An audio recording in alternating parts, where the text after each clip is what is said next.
Our Father in heaven, hallowed be thy name. Thy kingdom come, thy will be done on earth as it is in heaven. Give us this day our daily bread, and forgive trespasses as we forgive those who trespass against us. And lead us not into temptation, but deliver us from evil. Amen. Hail Mary, full of grace, Lord is with you. Blessed are you amongst women, and blessed is the fruit of your womb, Jesus. Holy Mary, Mother of God, pray for us sinners, now and at the hour of our death. Amen. Glory be to the Father, and to the Son, and the Holy Spirit. As to us beginning is now and ever shall be, world without end. Amen.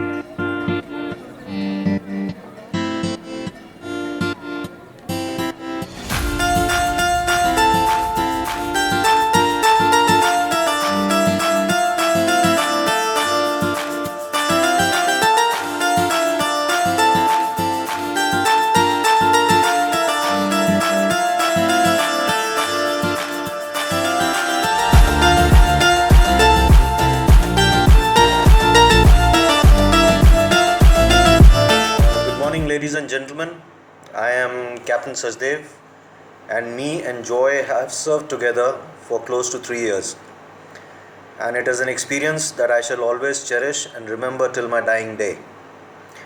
Today, Joy is superannuating. It makes me sad that I won't get an opportunity to serve with him once more before I hang my uniform, but I am happy that from here onwards, he will be with his family forever. I only wish Joy could got promoted before superannuating. Before I wish Joy the best for his life beyond Navy, I would like to share my views on what makes Joy so special. Joy epitomizes his name Joy, always smiling and peaceful. He is a man who is contented with life, is always grateful for what he has very high ideals, and most important, is a very good human being. He is always confident, for he always chooses the righteous path. He is very good at establishing a personal touch and winning hearts and minds with his good deeds. As a professional, Joy has an eye for details. He is extremely methodical and patient in his approach. He is very silent but highly persevering and lets his work speak for himself. Joy was a very positive influence on his juniors. They always looked up to him with respect and admiration. I am sure each of his junior he has nurtured will go ahead and make immense contribution to Indian Navy. I wish Joy and his family the very best in the coming years, and may God bless them with moments filled with joy and happiness. All the best, Joy. My home at Pune will always be looking forward to a visit from you and your family. Thank you.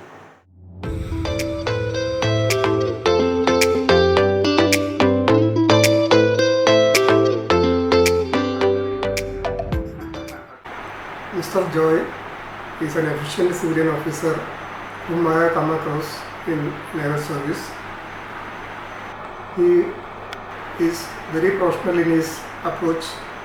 Whatever problems were put up to him from the design and development department for indigenizing new items, he was very professional in analyzing the drawings, and whichever item is not existing, to analyze the drawing and find out as to what are the shortcomings in that and say that. So that way he was a very professional officer.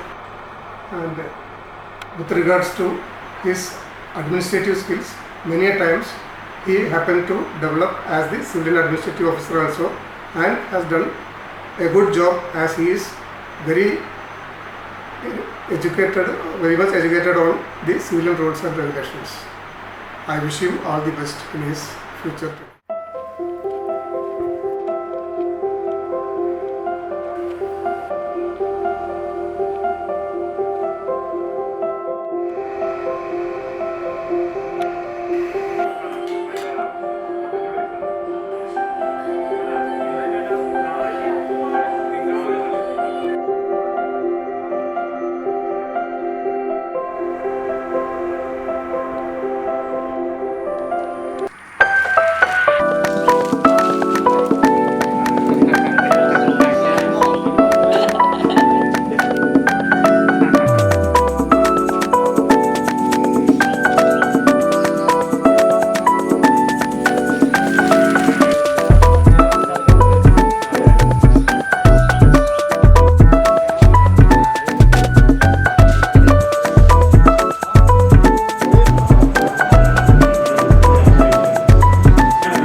സർവീസിൽ നിന്നാണ് retire? നേവിയുടെ പരിസ്ഥിതിയുമായിട്ട് ഒരു 41 വർഷത്തിനേറെ ബന്ധമുണ്ട്. 41. അപ്പൊ experience ഒന്ന് share ചെയ്യൂ. Experience share ചെയ്യാന്ന് വെച്ച് കഴിഞ്ഞാൽ, ഇന്ത്യയുടെ പല ഭാഗത്തും ഈ ജോലി സംബന്ധിച്ച് പോകാൻ അവസരം കിട്ടിയിട്ടുണ്ട്. ഒത്തിരി പുതിയ പുതിയ സംസ്കാരങ്ങൾ, പുതിയ പുതിയ ആൾക്കാർ, പുതിയ പുതിയ സാഹചര്യങ്ങൾ, എല്ലാവരും ഇന്ത്യയെ മൊത്തത്തിൽ കാണാനായിട്ടുള്ള ഒരു അവസരം ഈ ജോലി കൊണ്ട്, ഈ ഗവൺമെൻറ് സംവിധാനത്തിൽ നിന്നാണ് എനിക്കുണ്ടായത്. മാത്രമല്ല ഈ സംവിധാനം കൊണ്ടാണ് എല്ലാ വളർച്ചയും ജീവിതത്തിലുണ്ടായിട്ടുള്ളത്. അപ്പൊ സെൻട്രൽ ഗവൺമെന്റ് ജോലി വേണമെന്ന് ചെറുപ്പം മുതലേ ആഗ്രഹം ഉണ്ടായിരുന്നു. അങ്ങനെ ആഗ്രഹിക്കാവുന്ന രീതിയൊന്നും ആയിരുന്നില്ലല്ലോ നമ്മുടെ സാഹചര്യം വെച്ച് കിട്ടുന്നത് പോവുക എന്നുള്ളതാണ്. കിട്ടുന്നത് ഇഷ്ടപ്പെടുക. Blossom where you are planted എന്നുവെച്ചാൽ എന്താ അർത്ഥം? എവിടെയാണോ നമ്മള് നടപ്പെട്ടത് അവിടെ പുഷ്പിക്കുക. അപ്പോ എന്നപോലെ അത് കണക്കിലെടുത്തുകൊണ്ട് എവിടെ ചെല്ലുന്നു, വീണയുടെ മിഷൻ ലോകം എന്ന് പറഞ്ഞപ്പോഴത്തെ എവിടെ ചെല്ലുന്നു അവിടെ ജീവിത സാഹചര്യങ്ങളായിട്ട് അവിടെ സാഹചര്യങ്ങളായിട്ട് പൊരുത്തപ്പെട്ട് അതുമായിട്ട് ജീവിക്കുക. ആ സ്ഥലമൊക്കെ ഇഷ്ടമായിരുന്നു. ഏറ്റവും ഇഷ്ടപ്പെട്ടത് എവിടെയായിരുന്നു? നേവിയുടെ ട്രാൻസ്ഫറും പ്രൊമോഷനൊക്കെ പോയിരുന്നപ്പോ അങ്ങനെ എനിക്ക് കൂടുതൽ ഇഷ്ടം എന്ന് പറയാൻ എല്ലാ സ്ഥലവും ലോണാവാല എനിക്ക് ഇഷ്ടമാണ്, ബോംബെ ഇഷ്ടമാണ്, കൊച്ചി ഇഷ്ടമാണ്, ഡൽഹി ഇഷ്ടമാണ്. ഏറ്റവും കൂടുതൽ വർക്ക് ചെയ്തത് കൊച്ചിയിലാണ്. കൊച്ചിയിൽ ആങ്കർ ചെയ്യും. എന്നിട്ട് കൊച്ചിയിൽ നിന്ന് തിരിച്ച് കൊച്ചിയിൽ നിന്ന് ഫസ്റ്റ് 85 മീൻ അപ്പോയിന്റ് പെർമനന്റ് ആയിപ്പോ പിന്നെ അതിനുശേഷം പ്രൊമോഷൻ കിട്ടി. ഫസ്റ്റ് ട്രാൻസ്ഫർ ലോണാവാല, അവിടെ നിന്ന് തിരിച്ച് കൊച്ചി ദ്രോണാചാര്യയില്, പിന്നെ അവിടെ നിന്ന് തിരിച്ച് ഡൽഹി പ്രൊമോഷനായി പോയി. പിന്നെ തിരിച്ച് കൊച്ചിയിൽ അവിടെ INS ഗരുഡ, പിന്നെ അവിടെ നിന്ന് തിരിച്ച് സെക്കന്ദരാബാദ്, വീണ്ടും തിരിച്ച് കൊച്ചി നക്കാസ്, അവിടെ തിരിച്ച് ഡൽഹി, വീണ്ടും തിരിച്ച് കൊച്ചി, പിന്നെ തിരിച്ച് മുംബൈ ഡോക്യാർഡ്, പിന്നെ അവിടെ നിന്ന് വീണ്ടും അങ്ങനെ മൊത്തം ഒരു 11 ഫെയർവെൽ ഫംഗ്ഷൻ നടന്നിട്ടുണ്ട്. ഒരു ഇപ്പോ ഒരു മാനേജർ, ഡിസൈൻ ആൻഡ് ഡെവലപ്മെന്റ് സെക്ഷന്റെ മാനേജറായിട്ട്. സങ്കടമൊന്നുമില്ല. ഒരു ഇന്നിങ്സ് കഴിഞ്ഞാൽ അടുത്ത ഇന്നിങ്സ് ആരംഭിക്കുന്നു. അടുത്ത ഇന്നിങ്സ് ആരംഭിക്കുന്നുള്ള ജീവിത സാഹചര്യങ്ങളോട് എന്ത് സാഹചര്യങ്ങളോട് പൊരുത്തപ്പെടാണ്ട് പറ്റില്ലല്ലോ. കോവിഡ് ആയതുകൊണ്ട് നമുക്ക് ഫംഗ്ഷൻ ഒന്നും ഗ്രാൻഡ് ആക്കാൻ പറ്റിയില്ല. പക്ഷെ അതിൽ ദുഃഖമൊന്നുമില്ല. ദുഃഖം എന്ന് വെച്ചാൽ എത്രയോ പേരുടെ ജീവിത സാഹചര്യങ്ങൾ നഷ്ടപ്പെട്ടു പോയിരിക്കണം, എത്രയോ പേരുടെ ജീവിത പരിസ്ഥിതികളുടെ നാശം സംഭവിച്ചു, അത് എത്രയോ പേർക്ക് ജീവൻ നഷ്ടപ്പെട്ടു. അപ്പൊ നമുക്ക് ഈ അത്രയും വലിയ ദുരന്തങ്ങളൊന്നും സംഭവിച്ചിട്ടില്ല. ചെറിയ ചെറിയ ആഗ്രഹങ്ങളുടെ ചെറിയ ആഗ്രഹങ്ങളുടെ ആഘോഷങ്ങളുടെ ഒരു ഇത് മാത്രമേ സംഭവിച്ചിട്ടുള്ളൂ, ഒരു കോട്ടം മാത്രമേ സംഭവിച്ചിട്ടുള്ളൂ. അതൊന്നും നമുക്കൊരു ദുഃഖകരമായ ഒരു കാരണമോ വിശേഷണമോ അല്ല. ജനങ്ങള് എല്ലാ സ്ഥലത്തും വ്യത്യസ്ത കാഴ്ചപ്പാടും ജനങ്ങളുടെയൊക്കെ ഈ വീക്ഷണവും ഒക്കെ വളരെ വ്യത്യസ്തമാണ് ഇന്ത്യയെ സംബന്ധിച്ചിടത്തോളം. ഈ വിശാഖപട്ടണത്തെ ആൾക്കാർ പോലെയുള്ള ഈവൻ ഹൈദരാബാദിലെ ആൾക്കാർ പോലെയുള്ള അപ്പുറത്ത് ബോംബെയിലെ ആൾക്കാർ പോലെയുള്ള അപ്പുറത്ത് അങ്ങനെ വളരെ വ്യത്യസ്തരായ ജനങ്ങൾ ജീവിക്കുന്ന ഒരു സ്ഥലമാണ് ഇന്ത്യ. അപ്പൊ അതിന്റെ തന്നെ പ്രശ്നങ്ങളും ഉണ്ടാവും. അമ്മയ്ക്ക് എന്ത് പറയണം? അപ്പന്റെ റിട്ടയർമെന്റിന്റെ ദിവസം എന്താണ് പറയാനുള്ളത്? അമ്മയും ഇതുപോലെ ഓരോ സ്ഥലങ്ങളിലൊക്കെ കൂടെ പോയിട്ട് എന്താണ് എക്സ്പീരിയൻസ്? LTC എടുത്തിട്ട് ടൂറൊക്കെ പോയിരുന്നു. അപ്പൊ ഇനി LTC ഇല്ല, ഫ്രീ ടൂർ പോകാൻ പറ്റില്ല, അല്ലെങ്കിൽ ട്രാവലോഗൊക്കെ എടുക്കായിരുന്നു ഓൾ ഇന്ത്യയിലൊന്നും കറങ്ങിയിട്ട്. അതോടുകൂടി ചാനൽ തുടങ്ങിയപ്പോഴേക്കും പെൻഷനായി.